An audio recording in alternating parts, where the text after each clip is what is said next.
नमस्कार दोस्तों, हैप्पी नवरात्रि। सबसे पहले आप लोग कैसे हैं? आशा करता हूँ आप लोग अच्छे होंगे और स्वस्थ होंगे। जय माँ काली। नवरात्र के 9 दिन भक्ति और साधना के लिए बहुत पवित्र माने गए हैं। इसका 9वां दिन माता सिद्धिदात्री की पूजा की जाती है। दोस्तों, वीडियो को पूरा देखिएगा और चैनल को सपोर्ट करिएगा। बहुत मेहनत लगती है एक वीडियो बनाने में। आइए चलते हैं सीधा नवरात्रि पर्व के 9वां दिन रामनवमी के विषय में विस्तार से जानते हैं। पौराणिक कथानुसार रामनवमी के ही दिन त्रेता युग में महाराज दशरथ के घर विष्णु जी के अवतार भगवान श्री राम का जन्म हुआ था। मर्यादा पुरुषोत्तम भगवान राम का जन्म रावण के अंत के लिए हुआ था। श्री राम को लोग उनके सुशासन, मर्यादित व्यवहार और सदाचार युक्त शासन के लिए याद करते हैं। रामनवमी को भगवान श्री राम का जन्म हुआ था। बोलिए रामचंद्र लला की जय, भगवान श्री रामचंद्र जी की जय। इस दिन बड़ी संख्या में श्रद्धालु श्री राम की जन्मभूमि अयोध्या आते हैं और प्रातःकाल सरयू नदी में स्नान कर भगवान के मंदिर में जाकर भक्तिपूर्वक उनकी पूजा अर्चना करते हैं। रामनवमी के दिन जगह जगह रामायण का पाठ होता है। कई जगह भगवान राम, सीता, लक्ष्मण और भक्त हनुमान की रथ यात्रा निकाली जाती है, जिसमें हजारों की संख्या में श्रद्धालु भाग लेते हैं। नारद पुराण के अनुसार रामनवमी के दिन भक्तों को उपवास करना चाहिए। श्री राम जी की पूजा अर्चना करने के बाद ब्राह्मणों को भोजन कराना चाहिए और गौ, भूमि, वस्त्र आदि का दान देना चाहिए। इसके बाद भगवान श्री राम की पूजा संपन्न करनी चाहिए। नवमी के दिन प्रातः काल स्नान कर शुद्ध हो पूजा गृह में सभी पूजन सामग्री के साथ बैठ जाएं। चौकी अथवा लकड़ी के पटरे पर लाल वस्त्र बिछाकर उस पर श्री रामचंद्र जी की 2 भुजाओं वाली की मूर्ति स्थापित करें। उसके बाद विधिपूर्वक पूजा करें। श्री राम की कथा सुनें।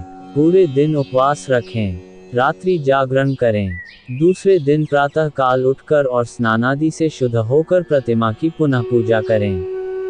घी तथा खीर से 108 आहुतियों से हवन करें। हवन के बाद मूर्ति को ब्राह्मण को दान में दे एवं सामर्थ्यानुसार दक्षिणा भी दें। उसके बाद स्वयं भोजन करें। रामनवमी पूजन सामग्री: श्री राम जी की प्रतिमा, चौकी, लकड़ी का पटरा, वस्त्र 2 लाल, 1 पीला, 3 यज्ञोपवीत, धूप, दीप, घी।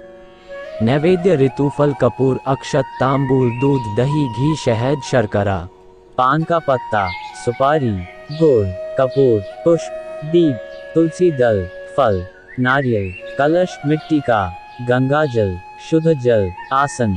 श्री राम कथा। सूर्यवंश में दशरथ नाम के एक राजा थे। उनकी 3 रानियां थी, कौशल्या, कैकेयी तथा सुमित्रा।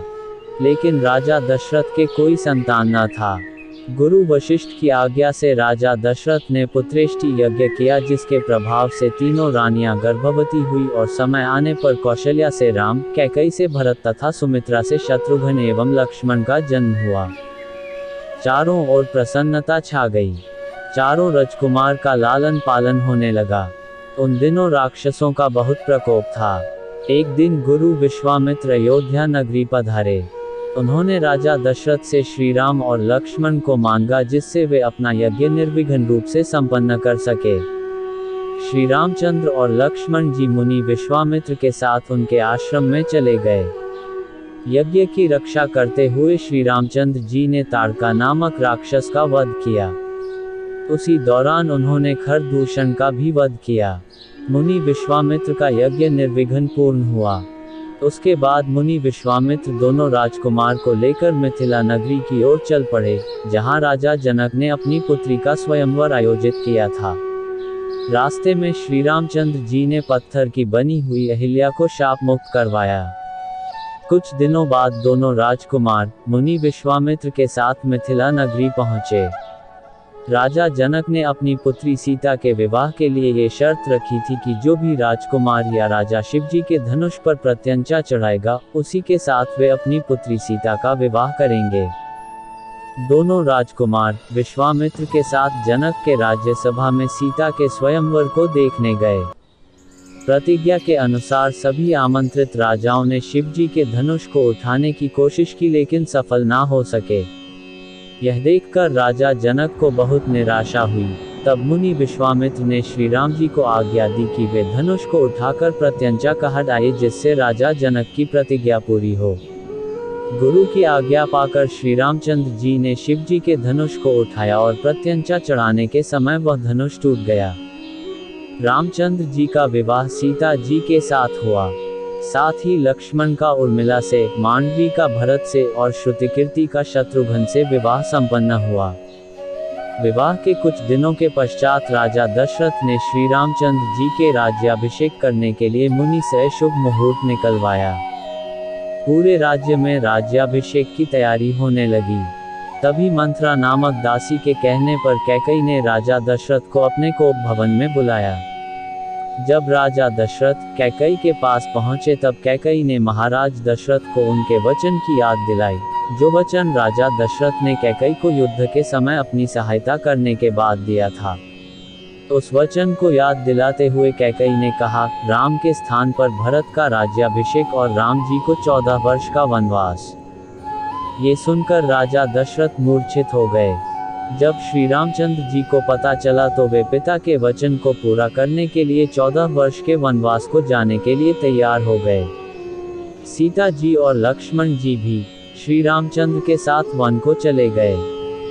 इधर पुत्र शोक में राजा दशरथ स्वर्ग की प्राप्ति हुई। भरत और शत्रुघ्न उस समय ननिहाल में थे। जब वे लौट के आए तो अपनी माता कैकई का मुंह देखना भी स्वीकार नहीं किया। भरत ने राम जी के पास वन में जाकर लौटने की विनती की, लेकिन पिता के वचन को पूरा करने का वास्ता देकर रामचंद्र जी ने भरत को लौटने की आज्ञा दी। तब भरत ने श्री राम जी का खड़ाऊं मांगा, जिससे कि उस खड़ाऊं को राजगद्दी पर रखकर वे राम जी के सेवक के रूप में राज्य की देखभाल कर सकें।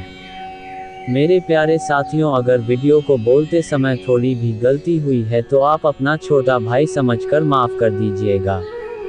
और हाँ साथियों, अगर आपको वीडियो अच्छी लगी हो तो चैनल को लाइक और सब्सक्राइब जरूर करिएगा।